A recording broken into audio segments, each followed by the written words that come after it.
कि धरा बेच देंगे, गगन बेच देंगे, धरा बेच देंगे, गगन बेच देंगे, कली बेच देंगे, चमन बेच देंगे। अगर तुम ही यूं ही सोते रहे तो ये फर्जी राष्ट्रवादी वतन बेच देंगे, वतन बेच देंगे। मैं पूछना चाहता हूं, क्या इस सरकार के पास कॉल करने के लिए 2 रुपए भी नहीं है? अरे 2 रुपए नहीं है तो हम लोगों से ले लो, लेकिन कॉल कर लो किसानों को। आप कहते हैं किसानों को यह बिल समझ में नहीं आया, हम बड़े समझदार हैं, आइए हम आपको किसानी बिल समझाएंगे। मान्यवर, इनकी समस्या ये नहीं कि किसानों को यह बिल समझ में नहीं आया, इनकी समस्या ये है कि किसानों को यह बिल समझ में आ गया है और अब ये तीनों काला कानून वापस चाहते हैं किसान। आप बड़े अक्लमंद समझते हैं अपने आप को। अरे किसान को इतना मूर्ख मत समझिए भाजपा के लोगों, वो बिगड़ैल बहल की नाक में नकेल डालते हैं, आपकी सरकार के नाक में भी नकेल डाल देंगे, चिंता मत कीजिए। ये सरकार 130 करोड़ हिंदुस्तानियों की सरकार नहीं है मान्यवर, ये सरकार उन 4 पूंजीपति लोगों की सरकार है जिनके लिए कानून बनाते हैं और जिनसे चंदा लेकर ये लोग चुनाव लड़ने का काम करते हैं। जो लाल किले पे लोग आए थे वो भारतीय जनता पार्टी के लोग थे, जिन्होंने लाल किले पे हमला किया, जिन्होंने लाल किले पर तिरंगे का अपमान किया। और वो दीप सिद्धू जो भाजपा का नेता है, उसकी फोटो प्रधानमंत्री के साथ है, देश के गृह मंत्री के साथ है। भारतीय जनता पार्टी को इसका जवाब देना चाहिए कि भाजपा के नेताओं ने लाल किले का अपमान क्यों किया, तिरंगे का अपमान दी गई इस देश में। पिछले 76 दिनों से किसान आंदोलन पर है, उनके ऊपर लाठियां चलाई गई, आंसू गैस के गोले छोड़े गए, बूढ़े किसानों की आंखें फोड़ दी गई, कड़कती ठंड में पानी की बौछारें की गई। उनको आतंकवादी कहा गया, उनको गद्दार कहा गया, उनको खालिस्तानी कहा गया मान्यवर, उनको अपमानित किया गया। यहां तक कि भारतीय जनता पार्टी के एक विधायक ने कहा ये किसान नहीं आतंकवादी हैं, इनको सूट कर देना चाहिए और अगर दिल्ली पुलिस नहीं कर पाती तो मैं इनको जूतों से मारूंगा, जूतों से मारूंगा। ये भाजपा के लोग कह रहे हैं मान्यवर। इस देश के अन्नदाता जो आपको अनाज पैदा करके आपका पेट भरते हैं, आप उनको जूतों से मारने की बात करते हैं। 11 दौर की आप वार्ता कर चुके, सारी की सारी वार्ता फेल। आप कहते हैं मैं एक फोन कॉल की दूरी पर हूं। मैं पूछना चाहता हूं, क्या इस सरकार के पास कॉल करने के लिए 2 रुपए भी नहीं है? अरे 2 रुपए नहीं है तो हम लोगों से ले लो, लेकिन कॉल कर लो किसानों को, कॉल कर लो किसानों को। उनकी पीड़ा चरम पर पहुंच चुकी है मान्यवर। 165 किसानों ने अब तक अपनी शहादत दी है। आप जाइए गाजीपुर बॉर्डर पे, वहां पे 97 साल के इलम सिंह आपको मिलेंगे। उनके 2 बेटे फौज में हैं, रो रो के कहते हैं मुझे इस उम्र में ऊपर उग्रवादी कहा जा रहा है, नक्सलवादी कहा जा रहा है। उनकी पीड़ा है मान्यवर। आप जाइए टीकरी बॉर्डर पे, आप जाइए सिंगू बॉर्डर पे, पीड़ा के साथ वो लोग कहते हैं शहीद आजम भगत सिंह के वंशजों को, शहीद लाला लाजपत राय के वंशजों को, जलियांवाला बाग कांड में शहादत देने वालों के वंशजों को आप खालिस्तानी कह रहे हैं, आतंकवादी कह रहे हैं, उनको अपमानित करने का काम कर रहे हैं। मैं आपसे पूछना चाहता हूं, क्या दुश्मनी है आपकी इन अन्नदाताओं से? चलिए सब कुछ कर लिया आपने, अब तो कम से कम उनके ऊपर दया कीजिए और ये तीनों काला कानून वापस लेना ही पड़ेगा, आपको लेना चाहिए। अब आपने जुल्म की इंतहा कर दी है। आप चले जाइए गाजीपुर बॉर्डर पे मान्यवर, कटीले तार, बड़े बड़े कीले गाड़ दी गई हैं, 12-12 इंच की कीले सड़कों पे गाड़ दी गई हैं। देखकर ऐसा लगता है कि दुश्मन देश की सेना आने वाली है। ऐसी स्थितियां दो परिस्थितियों में जन्म लेती हैं मान्यवर। जब देश का शासक अपनी जनता से डरने लगता है तो ऐसी सीमाएं बेड़ियां बनवाता है, या देश की जनता को शत्रु समझने लगता है तब ऐसी बेड़ियां लगवाती है। यह हो रहा है मान्यवर। आज इनके जुर्म के कारण हिंदुस्तान के महान किसान नेता बाबा महेंद्र सिंह टिकैत के बेटे राकेश टिकैत को रोना पड़ा और यह कहना पड़ा कि भाजपा के लोग घेर कर हमें लाठियों से पीटना चाहते हैं। यह आप करा रहे हैं, यह आप करा रहे हैं। आप डेमोक्रेसी की बात यहां पर करते हैं, आप आजादी की बात यहां पर करते हैं। आपने इस देश की हालत यह बना रखी है कि राजदीप सरदेसाई जैसे वरिष्ठ पत्रकार के ऊपर आपने मुकदमे दर्ज करके पत्रकारिता को भी दबाने और उसको कुचलने का काम किया। हर तरफ जुल्म, हर तरफ FIR, हर तरफ मुकदमे। जो पानी पहुंचा रहा है उस पर मुकदमा, जो डीजल दे रहा है उस पर मुकदमा, जो खाने का इंतजाम कर रहा है उस पर मुकदमा। NIA लगा दो, CBI लगा दो, पुलिस लगा दो, जांच लगा दो। अरे वो आपके देश के नागरिक हैं। आप कहते हैं किसानों को यह बिल समझ में नहीं आया, हम बड़े समझदार हैं, आइए हम आपको किसानी बिल समझाएंगे। मान्यवर, इनकी समस्या ये नहीं कि किसानों को ये बिल समझ में नहीं आया, इनकी समस्या ये है कि किसानों को ये बिल समझ में आ गया है और अब ये तीनों काला कानून वापस चाहते हैं किसान। आप बड़े अक्लमंद समझते हैं अपने आप को। अरे किसान को इतना मूर्ख मत समझिए भाजपा के लोगों, वो बिगड़ैल बहल की नाक में नकेल डालते हैं, आपकी सरकार के नाक में भी नकेल डाल देंगे, चिंता मत कीजिए। मैं यहां सुन रहा था मान्यवर, मुझे बड़ा आश्चर्य हुआ, सारी की सारी भारतीय जनता पार्टी की सांसद जितने भी नेता बोल रहे थे, कह रहे हैं कांग्रेस पार्टी ने 2019 के घोषणा पत्र में इसको लिखा था, यह बिल तो कांग्रेस पास करना चाहती थी। जीएसटी की बात करो, यह बिल तो कांग्रेस करना चाहती थी, हम इसलिए इसको कर रहे हैं। लेकिन वो सांसद यह बताना भूल गए कि जब यह बिल कांग्रेस लेकर आई थी तो उस समय स्वर्गीय अरुण जेटली जी ने और स्वर्गीय सुषमा स्वराज जी ने उस समय बिल का विरोध किया था। और कांग्रेस ने अगर 19 के घोषणा पत्र में इस बिल को शामिल किया था तो उनको तो 55 पे पहुंचा दिया, आपने तो लागू कर दिया, आपको 5 पे पहुंचा देगी, इस देश की जनता 5 पे पहुंचा देगी। इसलिए अगर आप कांग्रेस के सपनों को पूरा करने के लिए आए हैं तो जनता को भ्रमित मत कीजिए, अपनी पार्टी का नाम बदलकर भारतीय जनता पार्टी से कांग्रेस पार्टी कर लीजिए, कांग्रेस ए हो जाए, कांग्रेस बी हो जाए, जनता प्रचार करे। आप लोग समझें आप क्या कहना चाहते हैं, जनता तय कर लेगी। मान्यवर, इस बिल में क्या क्या लिखा है वो बातें आपको बता के और थोड़ी बातें कह के अपनी बात खत्म करूंगा। असीमित भंडारण की छूट दी गई है इन बिलों में, और वो क्यों दी गई है? 2 साल से अडानी का 100 एकड़ जमीन का लैंड यूज चेंज करने की एप्लीकेशन हरियाणा सरकार के पास पेंडिंग थी, लेकिन 7 मई को जब पूरे देश में लॉकडाउन लगा था उस समय उस लैंड यूज को चेंज करके 100 एकड़ जमीन पर अडानी को भंडारण कोल्ड स्टोरेज बनाने की छूट दी गई और 5 जून को ऑर्डिनेंस के जरिए असीमित भंडारण और कोल्ड स्टोरेज बनाने की छूट दी गई। तो यह बिल किसानों के लिए नहीं लाया गया, अपने 4 पूंजीपति मित्रों के लिए यह सरकार यह काला कानून लेकर आई है। उन्हीं को फायदा पहुंचाने के लिए काला कानून लेकर आया गया है, उन्हीं के लाभ पहुंचाने के लिए काला कानून। यह सरकार 130 करोड़ हिंदुस्तानियों की सरकार नहीं है मान्यवर, यह सरकार उन 4 पूंजीपति लोगों की सरकार है जिनके लिए कानून बनाते हैं और जिनसे चंदा लेकर ये लोग चुनाव लड़ने का काम करते हैं। यह उनके लिए बनाई गई है मान्यवर। इस सरकार में कहा गया दिल्ली के मुख्यमंत्री के बारे में कि किसानों का साथ दे रहे हैं, किसानों का साथ दे रहे हैं। मैं पूरी जिम्मेदारी के साथ कहना चाहता हूं सदन के अंदर, दिल्ली के मुख्यमंत्री अरविंद केजरीवाल, आम आदमी पार्टी किसानों का साथ दे रही थी, देती रहेगी। और आपने हमसे 9 स्टेडियम मांगा जेल बनाने के लिए, केजरीवाल जी ने इनकार किया। हम वहां पानी का इंतजाम कर रहे हैं, आप पानी का इंतजाम रोक रहे हैं। हम वहां शौचालय का इंतजाम कर रहे हैं, आप वहां शौचालय का इंतजाम रोक रहे हैं। आप वहां पर लोगों को पानी, खाना, शौचालय इस तक पर प्रतिबंध लगाना चाहते हैं।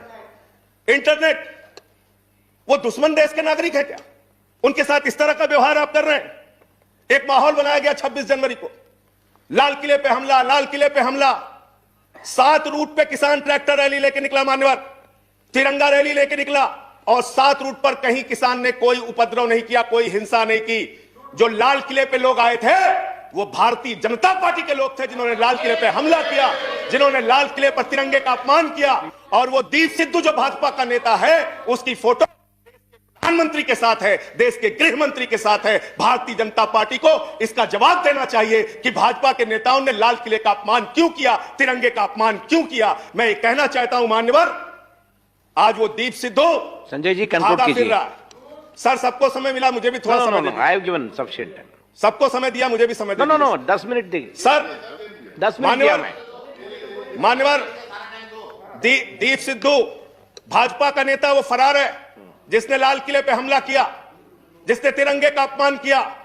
अपनी घिनौनी राजनीति के चक्कर में ये लोग कहां तक जा सकते हैं, इसका सच है ये जो सामने आया है। आप एमएसपी देने की बात कहते हैं, आप कहते हैं हम इस देश के किसान को एमएसपी देंगे। बड़ी अजीब बात है मान्यवर, इस देश के किसान को एमएसपी देने के नाम पर क्या कर रहे हैं ये? मैं उत्तर प्रदेश की खबर बता रहा हूं। 10 धान के क्रय केंद्रों पर 10 अधिकारियों के खिलाफ एफआईआर हुई क्योंकि क्रय केंद्र में खरीद में एमएसपी में गड़बड़ी की गई। इसी तरीके से ₹1 किलो गोभी बिक रही थी तो किसान ने अपनी गोभी पे ट्रैक्टर चला दिया। उत्तर प्रदेश की खबर। बरेली के अंदर उत्तर प्रदेश में 3 करोड़ की धान खरीद हो गई कागजों पे, किसान का पता तक नहीं है। तो डेरेक ओब्रायन साहब, जो यूपी में खरीद हुई है वो भूतों की खरीद हुई है, किसान का पता नहीं, नाम दर्ज करके खरीद हो गई। 4 साल में गन्ना किसानों पे मात्र ₹10 इन्होंने बढ़ाया है उत्तर प्रदेश के अंदर, मात्र ₹10 मान्यवर। तो इसलिए ना आप एमएसपी देना चाहते हो, ना किसान को उसके फसल का दाम देना चाहते हो। असीमित भंडारण की छूट देकर आपने पूंजीपति मित्रों को यह सुविधा दे दी कि सस्ते में किसान से अनाज खरीदेंगे, सस्ते में किसान से फल खरीदेंगे, सस्ते में किसान से सब्जियां खरीदेंगे, उसका बड़े बड़े स्टोरेज में भंडारण करेंगे, जमाखोरी करेंगे, और जब बाजार में फल सब्जियों की कमी हो जाएगी, अनाज की कमी हो जाएगी, तो महंगे दामों में जनता को बेचेंगे। यानी आपने महंगाई को, जमाखोरी को, कालाबाजारी को इस बिल के माध्यम से लीगलाइज करने का, वैधता प्रदान करने का काम किया है। इस देश में महंगाई बढ़ाने का काम किया है, उसका रास्ता आपने खोला है। इसलिए भी ये बिल, तीनों का तीनों काला बिल वापस लिया जाना चाहिए। Thank you. अंत में थैंक यू। अंत में एक बजट आपने पेश किया, मनोहर, बस खत्म करके अपनी बात को खत्म करूंगा, उन्हीं बातों को। Please please conclude. Sir, budget इन्होंने पेश किया है, तो बजट के ऊपर और खरीद के ऊपर मैं लास्ट मिनट जो इनका बजट है, चंद लाइनों में उसको कह के अपनी बात को खत्म करूंगा कि धरा बेच देंगे, गगन बेच देंगे, धरा बेच देंगे, गगन बेच देंगे, कली बेच देंगे, चमन बेच देंगे, अगर तुम ही यूं ही सोते रहे तो ये फर्जी राष्ट्रवादी वतन बेच देंगे, वतन बेच देंगे, वतन बेच देंगे। धन्यवाद माननीय। Thank you.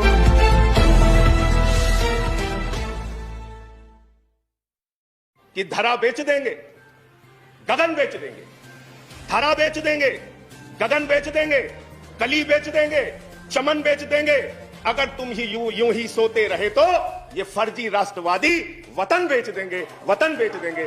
मैं पूछना चाहता हूं, क्या इस सरकार के पास कॉल करने के लिए ₹2 भी नहीं है? अरे ₹2 नहीं है तो हम लोगों से ले लो, लेकिन कॉल कर लो किसानों को। आप कहते हैं किसानों को यह बिल समझ में नहीं आया, हम बड़े समझदार हैं, आइए हम आपको किसानी बिल समझाएंगे। मान्यवर, इनकी समस्या ये नहीं कि किसानों को ये बिल समझ में नहीं आया, इनकी समस्या ये है कि किसानों को ये बिल समझ में आ गया है और अब ये तीनों काला कानून वापस चाहते हैं किसान। आप बड़े अक्लमंद समझते हैं अपने आप को। अरे किसान को इतना मूर्ख मत समझिए भाजपा के लोगों, वो बिगड़ैल बहल की नाक में नकेल डालते हैं, आपकी सरकार के नाक में भी नकेल डाल देंगे, चिंता मत कीजिए। ये सरकार 130 करोड़ हिंदुस्तानियों की सरकार नहीं है मान्यवर, ये सरकार उन 4 पूंजीपति लोगों की सरकार है जिनके लिए कानून बनाते हैं और जिनसे चंदा लेकर ये लोग चुनाव लड़ने का काम करते हैं। जो लाल किले पे लोग आए थे वो भारतीय जनता पार्टी के लोग थे, जिन्होंने लाल किले पे हमला किया, जिन्होंने लाल किले पर तिरंगे का अपमान किया।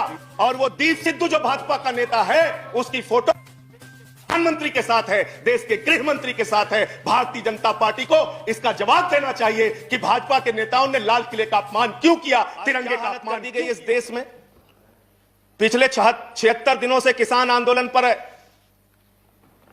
उनके ऊपर लाठियां चलाई गई, आंसू गैस के गोले छोड़े गए, बूढ़े किसानों की आंखें फोड़ दी गई, कड़कती ठंड में पानी की बौछारें की गई, उनको आतंकवादी कहा गया, उनको गद्दार कहा गया, उनको खालिस्तानी कहा गया मान्यवर, उनको अपमानित किया गया। यहां तक कि भारतीय जनता पार्टी के एक विधायक ने कहा ये किसान नहीं आतंकवादी हैं, इनको सूट कर देना चाहिए, और अगर दिल्ली पुलिस नहीं कर पाती तो मैं इनको जूतों से मारूंगा, जूतों से मारूंगा। ये भाजपा के लोग कह रहे हैं मान्यवर। इस देश के अन्नदाता जो आपको अनाज पैदा करके आपका पेट भरते हैं, आप उनको जूतों से मारने की बात करते हैं। 11 दौर की आप वार्ता कर चुके, सारी की सारी वार्ता फेल। आप कहते हैं मैं एक फोन कॉल की दूरी पर हूं। मैं पूछना चाहता हूं, क्या इस सरकार के पास कॉल करने के लिए ₹2 भी नहीं है? अरे ₹2 नहीं है तो हम लोगों से ले लो, लेकिन कॉल कर लो किसानों को, कॉल कर लो किसानों को। उनकी पीड़ा चरम पर पहुंच चुकी है मान्यवर। 165 किसानों ने अब तक अपनी शहादत दी है। आप जाइए गाजीपुर बॉर्डर पे, वहां पे 97 साल के इलम सिंह आपको मिलेंगे, उनके 2 बेटे फौज में हैं, रो रो के कहते हैं मुझे इस उम्र में उग्रवादी कहा जा रहा है, नक्सलवादी कहा जा रहा है। उनकी पीड़ा है मान्यवर। आप जाइए टीकरी बॉर्डर पे, आप जाइए सिंगू बॉर्डर पे, पीड़ा के साथ वो लोग कहते हैं शहीद आजम भगत सिंह के वंशजों को, शहीद लाला लाजपत राय के वंशजों को, जलियांवाला बाग कांड में शहादत देने वालों के वंशजों को आप खालिस्तानी कह रहे हैं, आतंकवादी कह रहे हैं, उनको अपमानित करने का काम कर रहे हैं। मैं आपसे पूछना चाहता हूं, क्या दुश्मनी है आपकी इन अन्नदाताओं से? चलिए, सब कुछ कर लिया आपने, अब तो कम से कम उनके ऊपर दया कीजिए और ये तीनों काला कानून वापस लेना ही पड़ेगा, आपको लेना चाहिए। अब आपने जुल्म की इंतहा कर दी है। आप चले जाइए गाजीपुर बॉर्डर पे मान्यवर, कटीले तार, बड़े बड़े कीले गाड़ दी गई हैं, 12-12 इंच की कीले सड़कों पे गाड़ दी गई हैं। देखकर ऐसा लगता है कि दुश्मन देश की सेना आने वाली है। ऐसी स्थितियां दो परिस्थितियों में जन्म लेती हैं मान्यवर। जब देश का शासक अपनी जनता से डरने लगता है तो ऐसी सीमाएं, बेड़ियां बनवाता है, या देश की जनता को शत्रु समझने लगता है तब ऐसी बेड़ियां लगवाता है। यह हो रहा है मान्यवर। आज इनके जुर्म के कारण हिंदुस्तान के महान किसान नेता बाबा महेंद्र सिंह टिकैत के बेटे राकेश टिकैत को रोना पड़ा और यह कहना पड़ा कि भाजपा के लोग घेर कर हमें लाठियों से पीटना चाहते हैं। यह आप करा रहे हैं, आप डेमोक्रेसी की बात यहां पर करते हैं, आप आजादी की बात यहां पर करते हैं। आपने इस देश की हालत यह बना रखी है कि राजदीप सरदेसाई जैसे वरिष्ठ पत्रकार के ऊपर आपने मुकदमे दर्ज करके पत्रकारिता को भी दबाने और उसको कुचलने का काम किया। हर तरफ जुल्म, हर तरफ एफआईआर, हर तरफ मुकदमे। जो पानी पहुंचा रहा है उस पर मुकदमा, जो डीजल दे रहा है उस पर मुकदमा, जो खाने का इंतजाम कर रहा है उस पर मुकदमा। एनआईए लगा दो, सीबीआई लगा दो, पुलिस लगा दो, जांच लगा दो। अरे वो आपके देश के नागरिक हैं। आप कहते हैं किसानों को यह बिल समझ में नहीं आया, हम बड़े समझदार हैं, आइए हम आपको किसानी बिल समझाएंगे। मान्यवर, इनकी समस्या यह नहीं कि किसानों को यह बिल समझ में नहीं आया, इनकी समस्या यह है कि किसानों को यह बिल समझ में आ गया है और अब ये तीनों काला कानून वापस चाहते हैं किसान। आप बड़े अकलमंद समझते हैं अपने आप को। अरे किसान को इतना मूर्ख मत समझिए भाजपा के लोगों, वो बिगड़ैल बहल की नाक में नकेल डालते हैं, आपकी सरकार के नाक में भी नकेल डाल देंगे, चिंता मत कीजिए। मैं यहां सुन रहा था मान्यवर, मुझे बड़ा आश्चर्य हुआ। सारी की सारी भारतीय जनता पार्टी की सांसद जितने भी नेता बोल रहे थे, कह रहे हैं कांग्रेस पार्टी ने 2019 के घोषणा पत्र में इसको लिखा था, यह बिल तो कांग्रेस पास करना चाहती थी। जीएसटी की बात करो, यह बिल तो कांग्रेस करना चाहती थी, हम इसलिए इसको कर रहे हैं। लेकिन वो सांसद यह बताना भूल गए कि जब यह बिल कांग्रेस लेकर आई थी तो उस समय स्वर्गीय अरुण जेटली जी ने और स्वर्गीय सुषमा स्वराज जी ने उस समय बिल का विरोध किया था।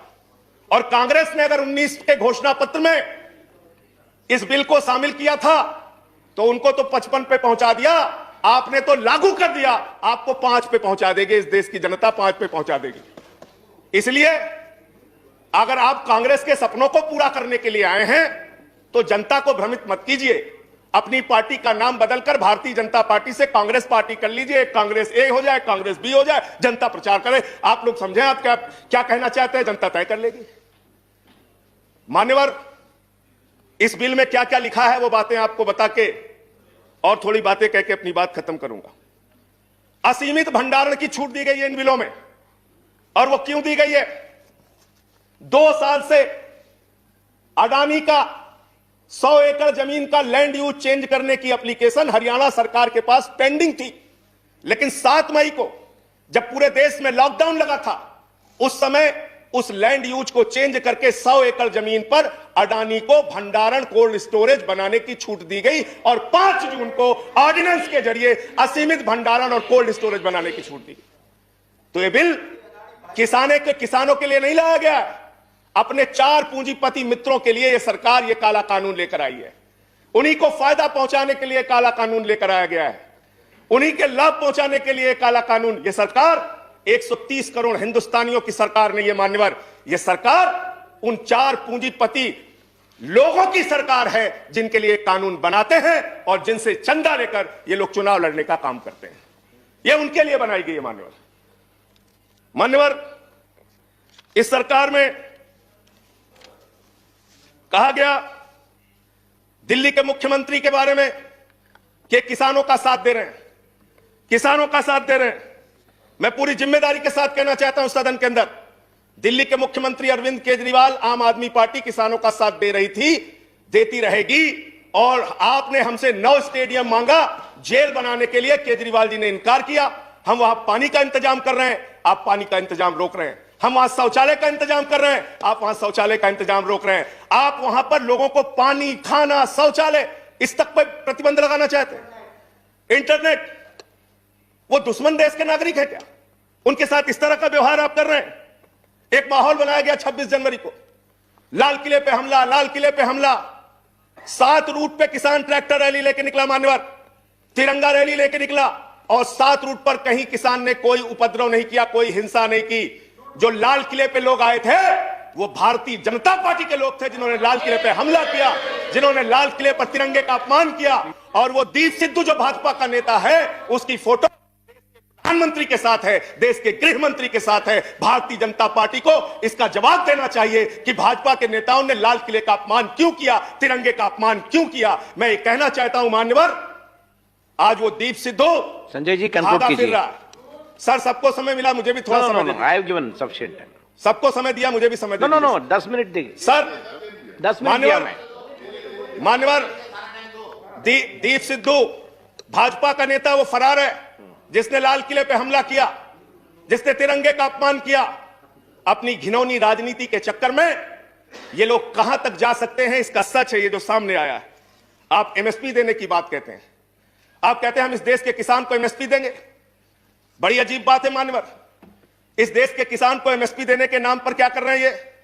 मैं उत्तर प्रदेश की खबर बता रहा हूं। 10 धान के क्रय केंद्रों पर 10 अधिकारियों के खिलाफ एफआईआर हुई, क्योंकि क्रय केंद्र में खरीद में एमएसपी में गड़बड़ी की गई। इसी तरीके से 1 रुपए किलो गोभी बिक रही थी तो किसान ने अपनी गोभी पे ट्रैक्टर चला दिया। उत्तर प्रदेश की खबर। बरेली के अंदर उत्तर प्रदेश में 3 करोड़ की धान खरीद हो गई कागजों पे, किसान का पता तक नहीं है। तो डेरेक ओब्रायन साहब, जो यूपी में खरीद हुई है वो भूतों की खरीद हुई है, किसान का पता नहीं, नाम दर्ज करके खरीद हो गई। 4 साल में गन्ना किसानों पे मात्र 10 रुपए इन्होंने बढ़ाया है उत्तर प्रदेश के अंदर, मात्र 10 रुपए मान्यवर। तो इसलिए ना आप एमएसपी देना चाहते हो, ना किसान को उसके फसल का दाम देना चाहते हो।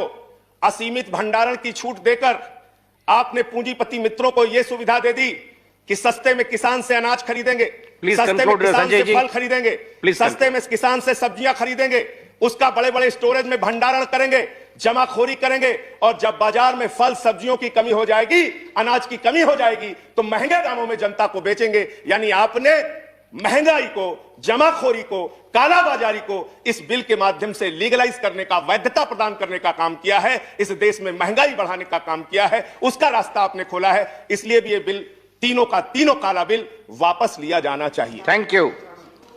अंत में थैंक यू। अंत में एक बजट आपने पेश किया, मनोहर, बस खत्म करके अपनी बात को खत्म करूंगा उन्हीं बातों को। Please conclude. सर, बजट इन्होंने पेश किया है, तो बजट के ऊपर और खरीद के ऊपर मैं लास्ट मिनट जो इनका बजट है, चंद लाइनों में उसको कह के अपनी बात को खत्म करूंगा कि धरा बेच देंगे, गगन बेच देंगे, धरा बेच देंगे, गगन बेच देंगे, कली बेच देंगे, चमन बेच देंगे।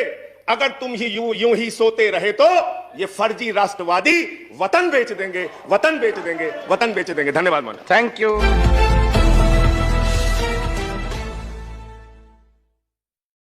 कि धरा बेच देंगे, गगन बेच देंगे, धरा बेच देंगे, गगन बेच देंगे, कली बेच देंगे, चमन बेच देंगे। अगर तुम ही यूं ही सोते रहे तो ये फर्जी राष्ट्रवादी वतन बेच देंगे, वतन बेच देंगे। मैं पूछना चाहता हूं, क्या इस सरकार के पास कॉल करने के लिए 2 रुपए भी नहीं है? अरे 2 रुपए नहीं है तो हम लोगों से ले लो, लेकिन कॉल कर लो किसानों को। आप कहते हैं किसानों को यह बिल समझ में नहीं आया, हम बड़े समझदार हैं, आइए हम आपको किसानी बिल समझाएंगे। मान्यवर, इनकी समस्या ये नहीं कि किसानों को यह बिल समझ में नहीं आया, इनकी समस्या ये है कि किसानों को यह बिल समझ में आ गया है और अब ये तीनों काला कानून वापस चाहते हैं किसान। आप बड़े अक्लमंद समझते हैं अपने आप को। अरे किसान को इतना मूर्ख मत समझिए भाजपा के लोगों, वो बिगड़ैल बहल की नाक में नकेल डालते हैं, आपकी सरकार के नाक में भी नकेल डाल देंगे, चिंता मत कीजिए। ये सरकार 130 करोड़ हिंदुस्तानियों की सरकार नहीं है मान्यवर, ये सरकार उन 4 पूंजीपति लोगों की सरकार है जिनके लिए कानून बनाते हैं और जिनसे चंदा लेकर ये लोग चुनाव लड़ने का काम करते हैं। जो लाल किले पे लोग आए थे वो भारतीय जनता पार्टी के लोग थे जिन्होंने लाल किले पे हमला किया, जिन्होंने लाल किले पर तिरंगे का अपमान किया। और वो दीप सिद्धू जो भाजपा का नेता है उसकी फोटो प्रधानमंत्री के साथ है, देश के गृह मंत्री के साथ है। भारतीय जनता पार्टी को इसका जवाब देना चाहिए कि भाजपा के नेताओं ने लाल किले का अपमान क्यों किया, तिरंगे का अपमान दी गई इस देश में। पिछले 76 दिनों से किसान आंदोलन पर है,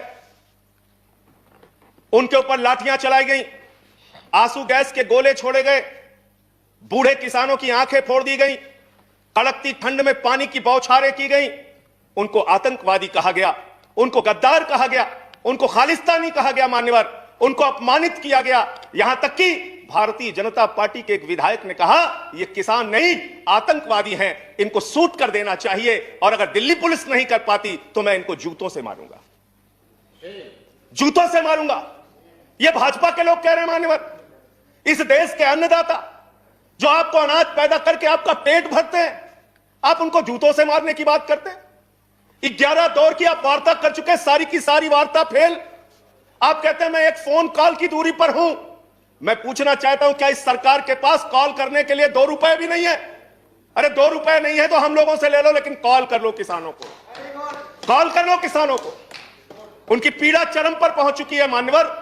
165 किसानों ने अब तक अपनी शहादत दी है।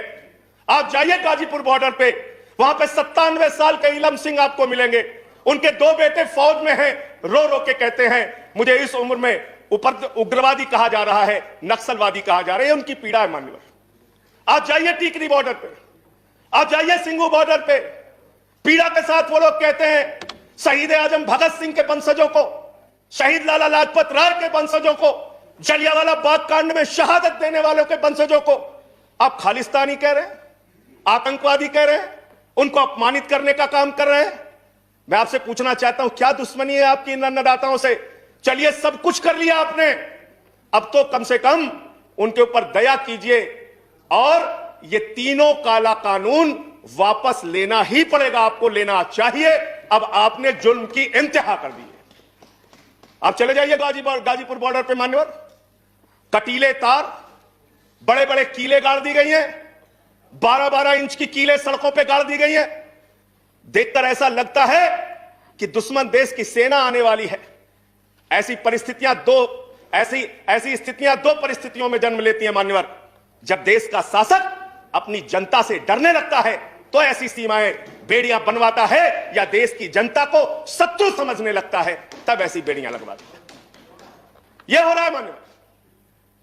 आज इनके जुर्म के कारण हिंदुस्तान के महान किसान नेता बाबा महेंद्र सिंह टिकैत के बेटे राकेश टिकैत को रोना पड़ा और यह कहना पड़ा कि भाजपा के लोग घेर कर हमें लाठियों से पीटना चाहते हैं।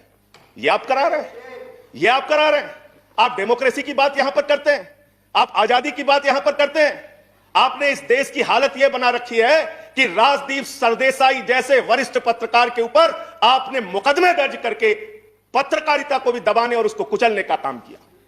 हर तरफ जुल्म, हर तरफ एफआईआर, हर तरफ मुकदमे। जो पानी पहुंचा रहा है उस पर मुकदमा, जो डीजल दे रहा है उस पर मुकदमा, जो खाने का इंतजाम कर रहा है उस पर मुकदमा। एनआईए लगा दो, सीबीआई लगा दो, पुलिस लगा दो, जांच लगा दो। अरे वो आपके देश के नागरिक हैं। आप कहते हैं किसानों को यह बिल समझ में नहीं आया, हम बड़े समझदार हैं, आइए हम आपको किसानी बिल समझाएंगे। मान्यवर, इनकी समस्या यह नहीं कि किसानों को यह बिल समझ में नहीं आया, इनकी समस्या यह है कि किसानों को यह बिल समझ में आ गया है और अब ये तीनों काला कानून वापस चाहते हैं किसान। आप बड़े अकलमंद समझते हैं अपने आप को। अरे किसान को इतना मूर्ख मत समझिए भाजपा के लोगों।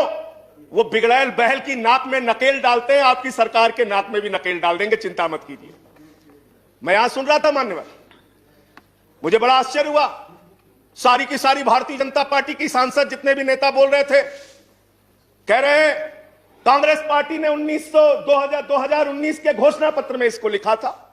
यह बिल तो कांग्रेस पास करना चाहती थी। जीएसटी की बात करो, यह बिल तो कांग्रेस करना चाहती थी, हम इसलिए इसको कर रहे हैं। लेकिन वो सांसद यह बताना भूल गए कि जब यह बिल कांग्रेस लेकर आई थी तो उस समय स्वर्गीय अरुण जेटली जी ने और स्वर्गीय सुषमा स्वराज जी ने उस समय बिल का विरोध किया था। और कांग्रेस ने अगर 19 के घोषणा पत्र में इस बिल को शामिल किया था तो उनको तो